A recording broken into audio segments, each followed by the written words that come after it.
Lo sguardo fisso sul tabellone alla ricerca del numero del suo treno. Non appare. Controlla l'app. Verifica l'ora. È sul binario giusto con 26 minuti di anticipo. Mara potrebbe rilassarsi come le consiglia la logica, ma l'intervento dell'ansia glielo impedisce. Si sente una bambina le cui mani intrecciano due forze opposte e contrarie. Lei che ha superato da tempo la fase dell'infanzia. D'istinto si definirebbe una ragazza. Però gli specchi che riflettono la sua immagine e che da un po' lei schiva, le suggeriscono di utilizzare il termine consono all'età. Mara è una donna, ha superato gli anta e dovrebbe essere abituata alla lotta estenuante che divampa in lei da quando ha memoria. La sfianca, ancora. Riesce a resistere ad entrambe le trazioni, questo ormai lo sa fare. Lascia al corpo il compito di decretare il vincitore.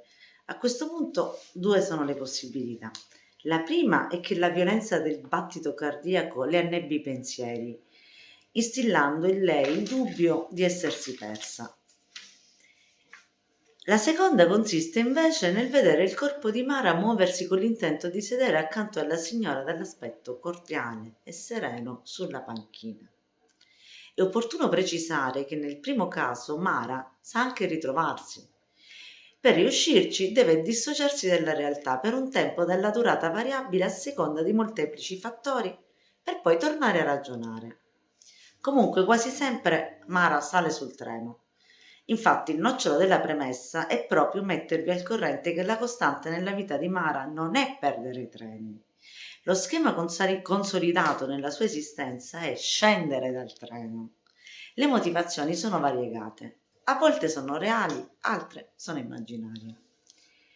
A prescindere dalla loro natura, la condizionano e l'arrivo a destinazione viene puntualmente rimandato. Deve sempre tornare al punto di partenza. Avere consapevolezza di questo meccanismo non basta ad evitare che si attui, anzi, capita proprio che essere a conoscenza dei propri limiti li rende invalicabili. Mara non viaggia più, ha smesso persino di immaginarsi immersa nel panorama che il finestrino le potrebbe offrire. Mara ormai sa che essere conscia di funzionare male non serve a funzionare meglio.